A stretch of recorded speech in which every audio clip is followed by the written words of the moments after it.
చాలామంది నా మీద కక్ష, నా మీద పగ ఉన్న వాళ్ళు బయట మాట్లాడుకుంటున్నారంట. ఇంకా నా వీడియోస్ చూసి ఇన్ని వ్యూస్ వస్తుంటాయి అంటే పెయిడ్ వ్యూస్ వేసుకుంటే నాకేం వ్యూస్? ఒక్కొక్కడు ఎవడోడు మాట్లాడిండో వాడికి అందరికీ ఇది నేను మాట్లాడుతున్నా. నా ఎఫ్బీ పేజ్ని కావాలని హ్యాక్ చేసి ఎవ్వరికి తెలియదు ఇప్పటివరకు. నేను బయట ఎక్కడ నేను చెప్పుకోలేదు.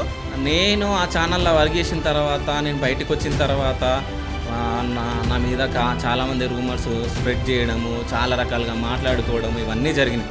బట్ నన్ను వచ్చి అడిగితే కదా నేను చెప్తాను. చాలామంది ఓన్ ఛానల్ పెట్టి తీసేసిన వాళ్ళు చాలామంది ఉన్నారు. బట్ నేను అట్లా కాదు. నేనేంటో ప్రూవ్ చేద్దాం. జస్ట్ 1 ఇయర్లో 1 మిలియన్ సబ్స్క్రైబర్లను నేను సంపాదించాలని చెప్పేసి నేను ఏం పెట్టుకున్నా. బట్ ఈ యూట్యూబ్ ఛానల్ పెట్టే ముందు కూడా నాకు కొన్ని చెప్పడం జరిగింది. దీనికి ఈ పెట్టిన తర్వాత ఇక్కడ ఎక్విప్మెంట్స్కి దీనికి మా ఇంట్లో వాళ్ళే నాకు హెల్ప్ చేయడం జరిగింది. ముఖ్యంగా మా అన్నను అడిగితే ఏదో విధంగా సరే నేను సెట్ చేస్తా అది అని చెప్పేసి సెట్ చేయడం జరిగింది. నా గెలుపు ఇంకొకటికి ఇన్స్పిరేషన్ అవ్వాలి. నా గెలుపు ఇంకొకటికి అంటే కక్ష గట్టి నా మీద అసూయ పెరిగి నన్ను ఓడించాలనుకోవాలి. వాణ్ణి నేను ఓడించాలి. అదే నా గెలుపు. చాలామంది నా ఓటమిని కోరుకుంటున్నారు. ఎందుకో నాకు అర్థం కావట్లేదు. ఎందుకు అయి ఉంటుంది? మీకేమైనా అనిపిస్తే కామెంట్ చేయండి. Hi, welcome to Shiva studios. నేను మీ శివ చౌదరి. నూతన సంవత్సరంలో ఇంత తొందరగా వచ్చేసిండు వీడియో చేయడానికి అని చెప్పేసి అనుకుంటున్నారా? సో 2024 నా గెలుపోటంల గురించి మాట్లాడడానికి నేను రావడం జరిగింది. సో ఈ 2024లో నాకు అసలు ఓటమే లేదు, మొత్తం గెలిపే. సో ఓటమి గురించి మనం మాట్లాడుకోవాల్సిన అవసరం మనకు లేదు. సో నా ఓటమిని చాలామంది కోరుకున్నారు, కానీ వాళ్ళే ఆ ఓటమిని చెవి చూడడం జరిగింది. సో వాళ్ళు చెవి చూడడంతో నాకు గెలుపు నేను పొందడం జరిగింది. సో నా గెలుపు గురించి మనం మాట్లాడుకుందాం. సో 2024 స్టార్టింగ్లో నేను ఒక ఛానల్లో నేను వర్క్ చేయడం జరిగింది. సో ఆ ఛానల్ నుంచి బయటికి రావడం, దాని తర్వాత నాకు కొన్ని మార్పులు జరిగినాయి నా లైఫ్లో. అంటే ఆ ఛానల్ నుంచి బయటికి రావడం నాకు అదృష్టంగా నేను భావిస్తున్నాను. ఎందుకంటే ఆ ఛానల్కి వెళ్ళడం, అక్కడ నేను వర్క్ చేయడం, అక్కడ నాకు కొంచెం మంచి పేరు రావడం, అంటే నా వల్ల వాళ్ళకి మంచి పేరు వచ్చిందా, వాళ్ళ వల్ల నాకు మంచి పేరు వచ్చిందా అది పక్కన పెడితే, అందులో నుంచి నేను రావడం, అంటే దాని తర్వాత నేను కొత్తగా నేను ఛానల్ పెట్టుకోవడం, నేను స్టార్ట్ చేసుకోవడం. సో ఇప్పుడు ఈ స్టేజ్ వరకు నేను రావడం జరిగింది. సో ఆ ఛానల్ వాళ్ళకి నేను మాత్రం పెద్ద థ్యాంక్ యూ చెప్తున్నా. ఎందుకంటే ఆ ఛానల్ వల్లనే నాకు బయట అంటే ఆ పేరుతోటి నన్ను పిలుస్తారు. అంటే కొంచెం అంటే నా ఇంటి పేరు కంటే ముందు సో అది జోడించి నన్ను పిలుస్తారు. అంటే వాళ్ళకి ప్లస్ నాకు ప్లస్ అది పక్కన పెడితే ఈ జస్ట్ 9 మంత్స్లో నేను మార్చ్లో పెట్టాను. మార్చ్ 23rd అంటే మార్చ్ 23rd రోజు ఫస్ట్ వీడియో పడడం జరిగింది. సో జస్ట్ 9 మంత్స్ అవుతుంది. 9 మంత్స్లో నాకు 6 లక్షల మంది సబ్స్క్రైబర్స్ రావడం నాటే ఈజీ. నా మీద ఇంత నమ్మకం పెట్టుకొని నాకు ఇంత సపోర్ట్ చేస్తున్నా మీ అందరికీ పాదాభివందనం చేస్తున్నా. ఎందుకంటే మీ వల్లనే నాకు ఇంత పేరు వచ్చింది, మీ వల్లనే నేను ఇక్కడ కూర్చున్నా, మీ వల్లనే నేను మాట్లాడుతున్నా, మీ వల్లనే నన్ను గుర్తుపడుతూ. నేను ఎక్కడికన్నా వెళ్తే చాలామంది వచ్చి మాట్లాడతారు శివన్న శివన్న శివన్న అని చెప్పి. సో మీరు వచ్చి మాట్లాడడమే నాకు చాలా హ్యాపీగా. అంటే అదొక్కటే, నేను తినకపోయినా పర్లేదు, అంటే తినకున్నా కానీ మీరు మాట్లాడుతుంటే నాకు అంటే హ్యాపీనెస్ కానీ, అంటే మీరు మాట్లాడిన తర్వాత నాకు తినబుద్ధి కాదు. అది చిన్న అయినా పెద్ద అయినా ఎవరైనా సరే నాతోటి వచ్చి మాట్లాడినప్పుడు నేను హ్యాపీగా ఫీల్ అవుతా. సో ఫైనల్గా మన యూట్యూబ్ ఛానల్ గురించి మాట్లాడుకుంటే, నా శివ స్టూడియోస్ గురించి మాట్లాడుకుంటే, మన శివ స్టూడియోస్ గురించి మనం మాట్లాడుకుంటే, సో శివ స్టూడియోస్ ఛానల్ పెట్టాలని నేను అసలు అంటే ఫస్ట్ నుంచి నేను అనుకున్నా. బట్ కొన్ని ఇయర్స్ కింద నేను అనుకున్నా వేరే ఛానల్లో చేస్తున్నప్పుడు. బట్ అక్కడ మనకు నేమ్ వస్తుంది, ఇప్పుడే వెళ్ళొద్దు అనుకున్నా. బట్ అందులో నుంచి బయటకు వచ్చిన తర్వాత మళ్ళీ వేరే ఛానల్లో జాయిన్ అవ్వడం, సో అక్కడ నాకు పరిస్థితులు కొంచెం నచ్చకపోవడం, దాని తర్వాత నేను డైలమాలో పడడం, అంటే ఛానల్ పెడదామా వద్దా, వేరే ఛానల్లో జాయిన్ అవుదామా అని చెప్పేసి. సో నేను 3 days ఖాళీగా ఉండి నేను ఆలోచించాను, అంటే ఛానల్ పెడదామా వద్దా అని. సో నేను ఆలోచించే 3వ రోజు రాత్రి 11:30కి నాకు ఒక కాల్ రావడం జరిగింది. అంటే నాకు ప్రీవియస్ ఆ పర్సన్ తెలుసు. అన్న నేను ఇట్లా నా దగ్గర ఒక ఛానల్ ఉందన్న, నేను అమ్మాలనుకుంటున్నానంటే, ఎందుకు అమ్మాలనుకుంటున్నావు అని చెప్పేసి నేను అడగడం జరిగింది. అంటే నాకు కొన్ని ఫ్యామిలీ ప్రాబ్లమ్స్ ఉన్నాయి, అప్పులు ఉన్నాయి, నేను అమ్మాలనుకుంటున్నా అంటే ఎంతకు అమ్మాలనుకుంటున్నావు అని అడిగిన. సో అక్కడ ఏంటంటే ఆ ఛానల్కి 53,000 చేంజ్ సబ్స్క్రైబర్స్ ఉండే, జస్ట్ 53,000 చేంజ్ సబ్స్క్రైబర్స్ ఉండే. సో ఎంతకు అమ్ముతాం అంటే సంథింగ్ తను ఒక రేట్ చెప్పిండు. ఆ టైంలో నా దగ్గర డబ్బులే లేవు, ఎవరిని అడగాలని అన్నప్పుడు. సో మా అన్నయ్యని అడుగుదామా వద్దా అని కొంచెం భయం ఉండే. అంటే అన్నని అడిగితే యూట్యూబ్ ఛానల్ కొంటా అంటే ఒప్పుకుంటాడా లేదా అని చెప్పేసి అనుకున్నా. బట్ మా అన్నయ్యని నేను వెళ్ళి అడగగానే సరే తీసుకో, అంటే మనది మనకు ఉండాలి ఛానల్, నువ్వు వేరే వాళ్ళ దగ్గర ఎందుకు చేస్తావు అని చెప్పేసి నాకు చాలా సపోర్ట్ చేయడం జరిగింది. మా అన్న ఇచ్చిన డబ్బుతోటే నేను ఆ యూట్యూబ్ ఛానల్ కొనడం జరిగింది. ఆ యూట్యూబ్ ఛానల్ కొన్న తర్వాత అక్కడ నుంచి స్టార్ట్ అయింది. అంటే నాకు ఒక భయం అనేది ఏర్పడ్డది. అంటే యూట్యూబ్ ఛానల్ మనం పెట్టుకుంటున్నాం శివ స్టూడియోస్ అని చెప్పేసి, అంటే జనాలు మనల్ని ఆదరిస్తారా, అంటే ఇన్ని రోజులు అంటే వేరే వ్యవస్థలో నేను వర్క్ చేసిన. సో ఆ వ్యవస్థను చూసి నన్ను చూసిరా లేకుండా నన్ను చూసి ఆ వ్యవస్థను చూసిరా అనేది ఒక భయం పట్టుకుంది. అంటే జనాలు నన్ను ఆదరిస్తారా, నేను వీడియోస్ చేస్తే ఏమనుకుంటారు, అంటే నన్ను చూస్తారా, అసలు సబ్స్క్రైబర్స్ వస్తారా, నాకు సపోర్ట్ చేస్తారా, అంటే ఎన్ని డబ్బులు ఖర్చు పెడితే ఎట్లా అవుతుందో అన్నట్టు ఒక బాధ, భయం ఇవన్నీ ఉండే, రోజు ఆలోచిస్తుండే. బట్ అంటే నాకు పల్లవి ప్రశాంత్ నాకు ఫస్ట్ నుంచి తెలుసు కాబట్టి, సో పల్లవి ప్రశాంత్ ఆ టైంలో ట్రెండ్ ఉన్నాయి కాబట్టి, సో పల్లవి ప్రశాంత్ ఇంటర్వ్యూ చేద్దామని చెప్పేసి ఫస్ట్ పల్లవి ప్రశాంత్ ఇంటర్వ్యూ నేను చేయడం జరిగింది. దాని తర్వాత అందులో రీల్స్ కానీ తన వీడియో కానీ 2 lakhs రీచ్ అవ్వడం జరిగింది, తన ఇంటర్వ్యూ వీడియో. దాని తర్వాత కొంచెం నమ్మకం వచ్చింది. దాని తర్వాత నెక్స్ట్ అనుకుంటా ఇక్కడి వరకు. అంటే జస్ట్ మీరు ఒక్కసారి ఆలోచించండి, నేను కొన్నప్పుడు 50,000 చిల్లర, జస్ట్ 50,000 చేంజ్ మందే సబ్స్క్రైబర్స్ ఉన్నారు. ఇప్పుడు 6 లక్షల మంది, అంటే జస్ట్ 9 monthsలో 5 లక్షల పైగా సబ్స్క్రైబర్లను నేను తీసుకున్నా, నేను సంపాదించుకున్నా. ఇంకో విషయం, నేను పర్టికులర్గా నేను ఈ వర్డ్స్ ఎందుకు చెప్తున్నా అంటే, చాలామంది నా మీద కక్ష, నా మీద పగ ఉన్న వాళ్ళు బయట మాట్లాడుకుంటున్నారంట. అంటే తను ఓన్గా సంపాదించలేడు వాటిని, సో సబ్స్క్రైబర్స్ ఉన్న యూట్యూబ్ ఛానల్ కొనడం జరిగింది, సో అందుకే తను ఇప్పుడు రన్ చేస్తున్నాడు. అంటే ఎవరికి తెలియదు 50,000 సబ్స్క్రైబర్స్ ఉన్నట్టు. బట్ నేను చెప్తున్నా, చాలామంది ఏంటంటే 3 లక్షల మంది ఉన్నది కొన్నాడు, 5 లక్షల మంది ఉన్నది కొన్నాడు. అదేవిధంగా నా వీడియోస్ చూసి ఇన్ని వ్యూస్ వస్తుంటాయి అంటే, నా పెయిడ్ వ్యూస్ వేసుకుంటే నాకేం యూజ్? నేను ఛానల్ పెట్టుకొని పెయిడ్ వ్యూస్ వేసుకుంటే నాకేం యూజ్? ఒక్కొక్కడు ఎవడోడు మాట్లాడిండో వాడికి అందరికీ ఇది నేను మాట్లాడుతున్నా. పెయిడ్ వ్యూస్ వేసుకుంటే నాకేం యూజ్? మీరు ఎప్పుడన్నా ఆలోచించరా? అదొకటి. నేను యూట్యూబ్ ఛానల్ పెట్టుకున్నా అంటే, నేను 1 lakh శాలరీ తీసుకున్నాను. నేను వేరే వ్యవస్థలో నేను వర్క్ చేసినప్పుడు 1,00,000 శాలరీ తీసుకున్నా. దాని తర్వాత నేను ఛానల్ పెట్టిన తర్వాత ఫస్ట్ మంత్ నాకు 10,000 రెవెన్యూ రాలే, సెకండ్ మంత్ అసలు 10,000 రెవెన్యూ రాలే, థర్డ్ మంత్ 40,000 రెవెన్యూ వచ్చింది. అక్కడ నుంచి నాది స్టార్ట్ అయింది. సో అక్కడ నుంచి స్టార్ట్ అయ్యి నేను చెప్తున్నా, నేను హైయెస్ట్ అమౌంట్ నేను తీసుకుంది 4 లక్షల చిల్లర నా యూట్యూబ్ నుంచి. అంటే నేను ఒక వ్యవస్థలో పని చేసినప్పుడు జస్ట్ 1 lakh నేను శాలరీ తీసుకున్నా, అంటే దానికి వాళ్ళు 4 లక్షలు సంపాదించారు అన్నట్టు నాకు అర్థమైంది. అంటే 4 లక్షలు అంటే నాకు 1 lakh ఇచ్చి 3 లక్షలు వాళ్ళకు లాభం అన్నట్టు. అదేవిధంగా అంటే ఇప్పుడు నాకు అర్థమైంది. దానికి ముందు ఇంకోటి ఏంటంటే, చాలామంది నాకు చెప్పారు, నువ్వు ఇంత కంటెంట్ ఇస్తావు, నీ దానికి చాలా డబ్బులు వస్తాయి, నువ్వెందుకు పెట్టుకో ఛానల్ అంటే, నాకు తెలియదు కదా అంటే ఛానల్ ఎట్లా పెట్టాలి ఏంటి.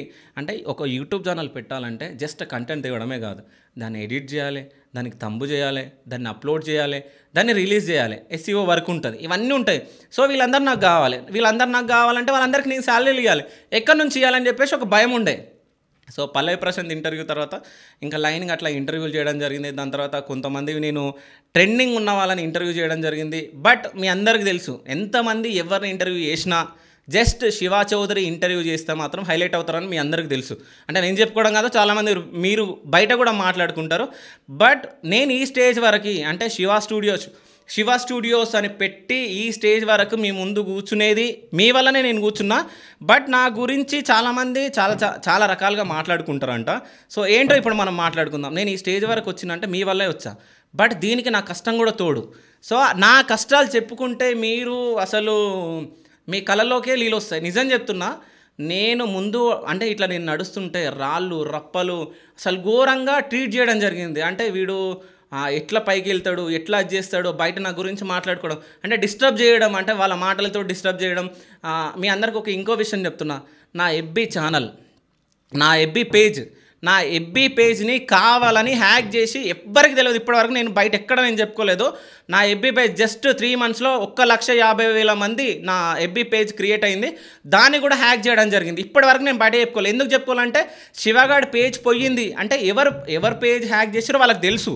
బట్ శివగాడి పేజ్ పోయిందని చెప్పి బయట నవ్వుకుంటారు, ఆ నవ్వుకునే ఛాన్స్ కూడా నేను ఇవ్వద్దని చెప్పేసి ఇప్పటివరకు ఎవరికి చెప్పడం జరగలేదు. సో నేను ఫస్ట్ టైం నేను ఈ వీడియోలో చెప్తున్నా, టైంగా నేను అంగీకరించా. ఎందుకంటే జస్ట్ 1,50,000 పోతే పోనీ, ఎవడో నా మీద పగ పెట్టుకొని దాన్ని అంటే హ్యాక్ చేసినా పర్లేదు. బట్ నా యూట్యూబ్ ఉంది, యూట్యూబ్లో నాకు 6 లక్షల మంది ఉన్నారు, నాకే లాభం కదా, 6 లక్షల మంది నన్ను చూస్తున్నారు అని చెప్పేసి. అయినా ఒక పర్సన్ నిజాయితీగా ముందుకెళ్తూ అంటే గెలుస్తూ అంటే ఒక హైట్కి వెళ్తే అంటే ఎదుగుతుంటే ఎందుకంత పగ అందరికీ నాకు అర్థం కాదు. 1,50,000 ఉన్న FB పేజ్ని ఎట్లా హ్యాక్ చేయాలనిపించింది? అంటే ఒక్కసారి ఆలోచించండి. ఒకవేళ నాకు యూట్యూబ్ ఛానల్ ఏం లేదు, నాకు ఓన్లీ ఎబ్బీ పేజే అనుకోండి, ఎబ్బీ పేజ్ నా పేజ్ 1,50,000 ఉన్న ఛానల్ జస్ట్ నాకు నెలకు 50,000 సంపాదిస్తే, ఒకవేళ జస్ట్ నాకు ఎబ్బీ పేజే ఉంటే, అంటే ఒకవేళ ఎబ్బీ పేజ్ హ్యాక్ అయిపోతే అంటే నేను రోడ్ మీద పడిపోవాలా? అంటే ఒక రోడ్ మీద పడిపోతే మీరు ఆనందిస్తారా? అంటే ఇది నా పరిస్థితి చెప్పట్లే. డిజిటల్ మీడియాలో ఎంతమంది ఉన్నారో వాళ్ళందరి గురించి బాధ నేను చెప్తున్నా. ఇది మాత్రం అంటే హ్యాక్ చేస్తున్న వాళ్ళకి చెప్తున్నా. అసలు హ్యాక్ చేస్తే మీకు అసలు ఏమొస్తుంది నాకు అర్థం కావట్లేదు. అంటే ఒక్కడు ఏడుస్తుంటే మీరు నవ్వాలనుకుంటున్నారు, అంతేనా? సో నవ్వితే మీకు ఏమొస్తుంది? ఇంకో విషయం ఏంటంటే, నాకు చాలామంది యాటిట్యూడ్ పొగరు, శివ చౌదరి అనే వ్యక్తికి యాటిట్యూడ్ పొగరు. నేను ఒకటే చెప్తున్నా, నేను ఎక్కడికన్నా వెళ్తే నేను వెళ్ళే ఎవరితో నేను మాట్లాడను. అంటే ఎవరన్నా వచ్చి నన్ను పలకరిస్తే హాయ్ అని చెప్పి నేను తొందరగా కలిసిపోతాను మనుషులలో. ఇప్పటి వరకు నేను ఎన్నో ఇంటర్వ్యూలు చేయడం జరిగింది. సో ఎంతమంది ఇన్ఫ్లుయెన్సర్ని, పొలిటికల్ లీడర్లని, సెలబ్రిటీలను ఎంతోమంది నేను చేయడం జరిగింది. నేను నిజం చెప్తున్నా, నేను రోడ్ పైన కూర్చొని కూడా చాలామందిని ఇంటర్వ్యూ చేయడం జరిగింది. బిచ్చగాన్ని కూడా నేను ఇంటర్వ్యూ చేయడం జరిగింది. బట్ నాకు పొగరు, యాటిట్యూడ్ అని చెప్పేసి చాలామంది బయట అనుకుంటారు. జస్ట్ నా దగ్గరకు వచ్చి మాట్లాడండి, నేనేందో మీకు తెలుస్తుంది. సరే, నా దగ్గరకు వచ్చి మాట్లాడకండి. నేను ఎంతమందిని ఇంటర్వ్యూ చేసినో, సో వాళ్ళని జస్ట్ వాళ్ళు ఎవరో ఒకరు మీకు తెలిసి ఉంటారు కదా, జస్ట్ వాళ్ళని మీరు ఒకసారి ఫోన్ చేసి శివ చౌదరి ఎట్లాంటి వాడో అని అడగండి. ఇప్పటి వరకు నేను ఎంతమందిని చేసినో, నేను ఇంటర్వ్యూ ఇప్పటి వరకు కొన్ని అంటే వేలే చేసిన, ఆ 1000 మందిలో మీరు ఎవరినన్నా ఒకళ్ళని అడగండి. వాళ్ళు ఒకవేళ శివ చౌదరి మంచోడు కాదు అని అంటే అసలు నా దగ్గర రాకండి. ఇంకా నా గురించి ఎక్కువ స్ప్రెడ్ చేయండి మీరు. నేను చెప్తున్నా, ఇప్పటి వరకు నేను ఇంటర్వ్యూ చేసిన వ్యక్తులలో ఇప్పటి వరకు నాతోటి మాట్లాడకుండా ఉన్న వ్యక్తులు లేరు. అంటే శివ చౌదరి కాంట్రవర్సీ చేస్తాడు, కామెడీ చేస్తాడు, అంటే ఎమోషనల్గా వాళ్ళ కంటెంట్ తీస్తాడు, అన్ని రకాల. నా ఇంటర్వ్యూలో నవరసాలు పండిస్తాను నేను. నవరసాలు చూసే ఇంతమంది జనాలు నాకు సపోర్ట్ చేస్తున్నారు. బట్ నా ఓటమిని కోరుకుంటున్నారు చూడండి. సో వాళ్ళకు ఒకటే చెప్తున్నా, నన్ను మాత్రం గెలుపు గొప్పదా ఓటమి గొప్పదా అని అడిగితే, నటించే వాళ్ళు ఎంతమంది ఉన్నారో, నిజాయితీగా ఉన్నవారు ఎంతమంది ఉన్నారో దాన్ని తెలిపే ఓటమి గొప్పదా అని చెప్పేసి నేను ఫీల్ అవుతాను. ఎందుకంటే సో చాలామంది మన దగ్గర ఉంటారు, మన చుట్టుపక్కలే ఉంటారు. బట్ అంటే బ్రదర్ గానో, ఫ్రెండ్ గానో, ఇంకెవరో చాలామంది ఉంటారు. సో వాళ్ళందరూ మన దగ్గర మంచిగా మాట్లాడతారు. వెనక్కి వెళ్ళి వాడు ఇది అదే ఇది. సో ఎవడెవడో ఇంకా మాట్లాడతాడో వాళ్ళందరూ వచ్చారా. సో మీరు మాట్లాడతారు, మీ గురించి కూడా వేరే వాళ్ళు మాట్లాడతారు. అది ఒక్కటే మీరు గుర్తుంచుకోండి. సో ఈ ఆవేదన అంతా ఎందుకు అంటే, నాకు ఒకటేసారి వస్తుందంటే నాకు బాధ. ఎందుకు బాధ అంటే, నేను ఆ ఛానల్లో వర్క్ చేసిన తర్వాత, నేను బయటకు వచ్చిన తర్వాత నా మీద చాలామంది రూమర్స్ స్ప్రెడ్ చేయడము, చాలా రకాలుగా మాట్లాడుకోవడం, ఇవన్నీ జరిగినాయి. బట్ నన్ను వచ్చి అడిగితే కదా నేను చెప్తా అసలు ఏం జరిగిందో, నన్ను వచ్చి అడగండి. బట్ ఇంకో విషయం ఏంటంటే, ఎవరెన్ని రకాలుగా మాట్లాడుకున్నా ఆ వ్యవస్థకు నేనేంటో తెలుసు, నేనేంటో ఆ వ్యవస్థకు తెలుసు. ప్లస్ అదేవిధంగా ఇప్పుడు చాలామంది ఏంటంటే, నా గురించి ఎన్నే మాట్లాడుకున్నా నేను హ్యాపీగా ఫీల్ అవుతాను. ఎందుకంటే నా గురించి ఆలోచిస్తున్నారు, నా గురించి మాట్లాడుతున్నారు, శివగాడు ఎట్టి వెళ్తున్నారా అని చెప్పి చూస్తున్నారు. సో ఇదంతా నేను హ్యాపీగా ఫీల్ అవుతాను. అంటే నా మీద ఇంతమంది కళ్ళు ఉన్నాయి అంటే, ఆ దేవుడే కాదు నన్ను చూసేది, వీళ్ళు కూడా నన్ను చూస్తున్నారు. అంటే నాకు ఏమన్నా అయితే వాళ్ళు నవ్వుతున్నారు, నవ్వని వాళ్ళ పల్లె బయటపడతాయి అని చెప్పేసి నేను ఫీల్ అవుతాను. ఇంకో విషయం ఏంటంటే, నేను ఇక్కడ వరకు రావడానికి కారణం నా ఫ్యామిలీ మెంబర్స్. సో నా ఫ్యామిలీ గురించి నేను చెప్తే, సో నేను చదువుకుంది ఫార్మసీ, దాని తర్వాత నాకు జాబ్ రావడం జరిగింది అరబిందో ఫార్మాలో. సో నాకు అక్కడ మంచి పొజిషన్ ఉండే. బట్ నేను అది వదులుకొని, అంటే నాకు చిన్నప్పటి నుంచి యాక్టింగ్, ఈ షోస్ అవి ఇవి నేను చేస్తుండే. సో మా అన్నయ్య నాకు ఎక్కువ ఇన్స్పిరేషన్. సో మా అన్నయ్య ఏది చెప్తే నేను అది చేస్తా. సో నేను ఇంటర్ తర్వాత నేను నెక్స్ట్ ఏంటి అన్నప్పుడు, అంటే నేను ఇంటర్ తర్వాత నేను ఎంసెట్ రాయడం జరిగింది. నాకు ఎంబీబీఎస్లో సీట్ రావాలని చెప్పేసి నేను అనుకున్నా, కానీ ఎంబీబీఎస్లో సీట్ రాలేదు.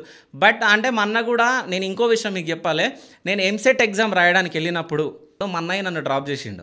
సో డ్రాప్ చేసి, అంటే ఆ సెంటర్కి వెళ్ళడానికి 2 కిలోమీటర్స్ దూరంలో చాలా ట్రాఫిక్ ఉండే. సో ట్రాఫిక్ ఉంటే నేను అక్కడ దిగి నేను లోపలికి వెళ్ళి, అంటే మా అన్నయ్య అక్కడ ఆగిండు, అంటే ట్రాఫిక్లో చిక్కుకుండా అన్ని బైక్స్ కార్స్ మొత్తం ఉండే వరకు ట్రాఫిక్, అంటే నేను ఎగ్జామ్ టైం అయిపోతుందేమని చెప్పేసి నేను లోపలికి వెళ్ళిపోవడం జరిగింది. దాని తర్వాత నేను బయటకు వచ్చేటప్పుడు మా అన్న గేట్ దగ్గర నిల్చుండు. సో మా అన్నని అడగడం జరిగింది, నేను అప్పటి నుంచి ఇన్నే ఉన్నాం అంటే, నేను లోపలికి అంటే 2 అవర్స్ ముందు లోపలికి వదిలిరు. దాని తర్వాత 2.5 అవర్స్ ఎగ్జామ్, మొత్తం మా అన్నయ్య 6 అవర్స్ నా గురించి బయట వెయిట్ చేసిండు. అంటే నేను ఇది ఎందుకు చెప్తున్నా అంటే, నాకు చెప్పుకునే అవకాశం నాకు ఇప్పుడు వచ్చింది, అందుకే నేను చెప్తున్నా. ఇప్పటి వరకు మా అన్నకు అసలు నేను థ్యాంక్ యూ చెప్పలే, ఏం చెప్పలే. అంటే మా అన్న నాకు ఇన్స్పిరేషన్. బట్ ఒక్కసారి మీరు ఆలోచించండి, నేను వచ్చే వరకు నేను అడిగిన, అప్పటి నుంచి నేను ఉన్నావు అంటే, మరి నువ్వు ఎక్కడ పోయినావు నాకు అర్థం కాలేదు, అందుకని నేను అప్పటి నుంచి నేను ఇక్కడనే నిల్చున్నా అని చెప్పేసి మా అన్న చెప్పాడు. అంటే అంటే మా అన్న నా గురించి అక్కడ నిల్చున్న దానికైనా నేను ఎంబీబీఎస్ రావాలని చెప్పేసి అనుకున్నాను. అనుకున్నా. బట్ ఏమో నా అదృష్టం లేదేమో నాకు తెలియదు. దాని తర్వాత ఎంసెట్ రిజల్ట్స్ వచ్చిన తర్వాత మా అన్న నన్ను అడగడం జరిగింది, ఏమైంది అని అంటే అంటే ఎక్కువ ర్యాంక్ వచ్చింది రాదు అని అన్నా. అంతగానం చదివినావు కదరా అని చెప్పేసి మా అన్న అన్నాడు.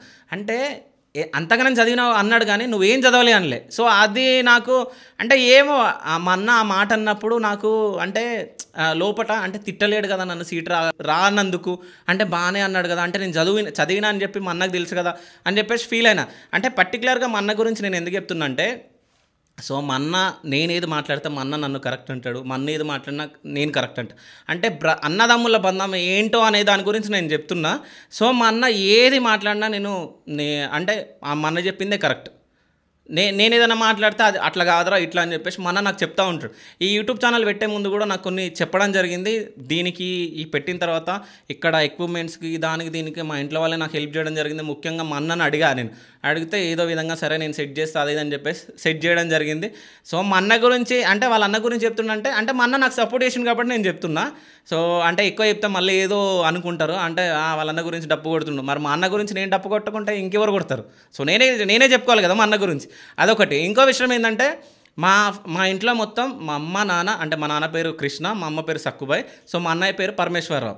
సో మా అన్నయ్య వల్లనే నేను ఇప్పటివరకు ఇక్కడ ఉన్నా. ఇంకో విషయం ఏంటంటే మా ఇంట్లో మొత్తం మేము 5 మంది, 3 అక్కయ్యలో మా అన్నయ్య నేను, మొత్తం 5 మెంబర్స్. సో మా అన్నయ్యకి 2 పిల్లలు, వాళ్ళంటే నాకు చాలా ఇష్టం. ఇంకో విషయం ఏంటంటే నేను చాలా మటుకు ఈ స్ట్రగుల్స్లా అంటే నన్ను తొక్కాలనుకుంటున్నారు, అంటే వాళ్ళు తొక్కాలనుకుంటున్నారు కాబట్టి నేను ఇంకా బోన్సైలు ఇవ్వాలి, ఇంకా హైప్ అవ్వాలని చెప్పేసి మీరు చెప్తే నమ్మరు, నేను అసలు ఫంక్షన్స్కి అటెండ్ అవ్వను, ఏమన్నా ఇంట్లో ఏదన్నా ఉంటే నేను అటెండ్ అవ్వను. దేనికి నేను అంటే వర్క్ అంటే ఇంటర్వ్యూస్ ఎవరిది ప్లాన్ చేయాలి, ఎవరికి ఫోన్లు చేయాలి, అంటే ఎవరితో మాట్లాడాలి, ఎట్లా ఇంటర్వ్యూస్ ప్లాన్ చేయాలి, ఇదే ఎప్పుడు నాకు ఇదే. ఎందుకంటే ఇది నా ఓన్ ఛానల్. అంటే చాలామంది ఓన్ ఛానల్ పెట్టి తీసేసిన వాళ్ళు చాలామంది ఉన్నారు. బట్ నేను అట్లా కాదు, నేనేంటో ప్రూవ్ చేద్దాం. జస్ట్ 1 ఇయర్లో 1 మిలియన్ సబ్స్క్రైబర్లను నేను సంపాదించాలని చెప్పేసి నేను ఏం పెట్టుకున్నా. బట్ దేవుడి దయ వల్ల 1 మిలియన్ కాలేదు 1 ఇయర్లో, అంటే 9 మంత్స్ అయింది, ఇంకా 3 మంత్స్లో చూద్దాం 1 మిలియన్ అవుతుందో కాదో. బట్ మెల్లగా వెళ్తుంది. అంటే నేను ఏమనుకున్నా అంటే ఒక్కొక్క మంత్కి ఒక్కొక్క లక్ష అని చెప్పేసి నేను టార్గెట్ పెట్టుకున్నా. బట్ 3 మంత్స్ మాత్రం ఒక్క నెలకి 1,00,000 మంది సబ్స్క్రైబర్లు అవ్వడం జరిగింది. సో బికాస్ ఆఫ్ కొన్ని స్వామీజీల ఇంటర్వ్యూలు నేను చేయడం జరిగింది, రౌడీ రాకేష్ అట్లాగే ఆదిత్య పరాశ్రీ. సో వీళ్ళు ఇద్దరు ఇంటర్వ్యూలు చేసిన తర్వాత ఒక లెవెల్లో ఛానల్ రావడం జరిగింది, ఒక లెవెల్లో వ్యూస్ రావడం, అట్లాగే షార్ట్స్ బాగా వెళ్ళడం, దాని త్రూ నాకు ఇంకా మంచి పేరు రావడం, ఇట్లా చాలా జరిగినాయి. ఇంకోటి ఏంటంటే ఒక్కసారి మనం ఎవరినైనా ఇంటర్వ్యూ చేసినప్పుడు దాంట్లో కొంతమంది నెగిటివ్ మాట్లాడతారు, కొంతమంది పాజిటివ్ మాట్లాడతారు. అంటే మనకు ఉన్న ఏళ్ళే ఎప్పుడు కరెక్ట్గా ఉండవు, అంటే ఒకటి పొట్టిగా ఒకటి పొడువుగా ఇట్లా ఉంటుంది. అంటే రకరకాల మనుషులు ఉంటారు. సో వాళ్ళ గురించి అయితే నేను పట్టించుకోను. బట్ నేను ఏది చేసినా నేను కరెక్ట్ అనుకుంటా. ఇంకో విషయం ఏంటంటే నా టీం మెంబర్స్, మీ అందరికి ఒక విషయం చెప్తున్నా, నా టీం నాకు అంటే ఎంత సపోర్ట్ చేస్తుందో నాకే తెలుసు. నేను అంటే ఒక సంస్థ నుంచి నేను వచ్చిన తర్వాత సో నా గురించి వచ్చేసిన వాళ్ళు కొంతమంది ఉన్నారు. సో వాళ్ళ నేమ్స్ నేను బయట పెట్టాను కానీ బట్ నేనేంటో వాళ్ళకి తెలుసు, వాళ్ళేంటో నాకు తెలుసు. చాలామంది నా ఓటమిని కోరుకుంటారు, ఎందుకో నాకు అర్థం కావట్లేదు. ఎందుకు అయి ఉంటుంది? మీకేమని అనిపిస్తే కామెంట్ చేయండి. అదేవిధంగా నేను నా మనసులో నేను ఏమనుకుంటా అంటే నాకు వ్యూస్ రావాలని చెప్పేసి నేను అస్సలు అనుకోను. నాకు 100 వ్యూస్ అంటే నేను ఒకవేళ ఏదైనా ఇంటర్వ్యూ చేసినప్పుడు 100 వ్యూస్ వస్తే ఆ 100 వ్యూస్లో ఒక్కడైనా ఇన్స్పైర్ అవ్వాలి ఆ ఇంటర్వ్యూ వల్ల. సో నాకు వ్యూస్ రావాలి, నాకు డబ్బులు రావాలని నా కోరిక ఏం లేదు. జస్ట్ 10 మందికి ఏదన్నా మనము నేర్పించినామా లేదా అని. జస్ట్ నేను నిజం చెప్తున్నా, నా గెలుపు వల్ల వేరే వాళ్ళు ఇన్స్పిరేషన్ అవ్వాలి, అదే నేను కోరుకునేది. నా గెలుపు ఇంకొకటికి ఇన్స్పిరేషన్ అవ్వాలి, నా గెలుపు ఇంకొకటికి అంటే కక్ష గట్టి నా మీద అసూయ పెరిగి నన్ను ఓడించాలనుకోవాలి, వాణ్ణి నేను ఓడించాలి, అదే నాకు గెలుపు. సో ఇప్పటి వరకు నా టీం మెంబర్స్ నాకు సపోర్ట్ చేసిరు, నా ఫ్యామిలీ మెంబర్స్ సపోర్ట్ చేసిరు, ఎంతోమంది సపోర్ట్ చేసిరు. ఇంకో విషయం ఏంటంటే మీ అందరికీ 2024 గురించి నేను చెప్పాలని చాలా అనుకుంటున్నా. సో నాకు టైం లేదు, తక్కువనే టైం ఉంది. అంటే ఇంత పెద్దగా నేను సోది చెప్పిన అనుకుంటారేమో చాలామంది, బట్ నాలో చాలా బాధ ఉంది. నిజం చెప్పాలంటే నాకు ఇవన్నీ మాట్లాడుతుంటే నాకు లోపల నాకు ఎమోషనల్గా అంటే ఎమోషనల్ ఫీలింగ్ వస్తుంది. కానీ బట్ నేను ఏడవను, ఎందుకంటే నేను వేరే వాళ్ళని ఏడిపించాలనుకుంటున్నాను. నన్ను ఎవడో తొక్కాలనుకుంటుండో వాని నేను తొక్కాలని చెప్పేసి నేను అనుకుంటున్నా. బట్ నేను కొట్టడం కానీ అవి చేయ, జస్ట్ నా మౌనంతో నా వీడియోస్ తోటి వేరోనికి వేరోడు కాలిపోవాలి, జలాంచాలి ఒక్కోడికి, అదే నేను చేస్తా. జస్ట్ నా పనిత్రు నేను చేయాలనుకుంటున్నా. ఇంకో విషయం, సో రేపటి నుంచి 2025 సంవత్సరం స్టార్ట్ కాబోతుంది. మీ అందరికి ఒక గుడ్ న్యూస్ చెప్తున్నా. సో ఇప్పటి వరకు శివ స్టూడియోస్ ఛానల్ మీరు చూడడం జరిగింది. శివ స్టూడియోస్తో పాటు ఎస్ఎస్ మీడియా R21 ఛానల్ అని చెప్పేసి నేను పెట్టడం జరిగింది. సో చాలామందికి డౌట్ ఉండొచ్చు, శివ స్టూడియోస్ అనేది నా పేరు పైన, ఎస్ఎస్ మీడియా అంటే శివ స్టూడియోస్ మీడియా అని చెప్పేసి అదొకటి, R21. సో R21 అంటే మా అన్నయ్య ఇద్దరు అబ్బాయిల పేరు, రుద్రాంశ్ అట్లాగే ఉమాంశ్. అంటే R అంటే రుద్రాంశ్, 21 అంటే ఉమాంశ్ అంటే ఎం అన్నట్టు. సో మా అన్నయ్య పిల్లల మీద వచ్చేటట్టు ఆ ఛానల్ పెట్టడం జరిగింది. సో 2025లో ఈ 3 ఛానళ్ళతో పాటు ఇంకా కొన్ని ఛానళ్ళు రాబోతున్నాయి.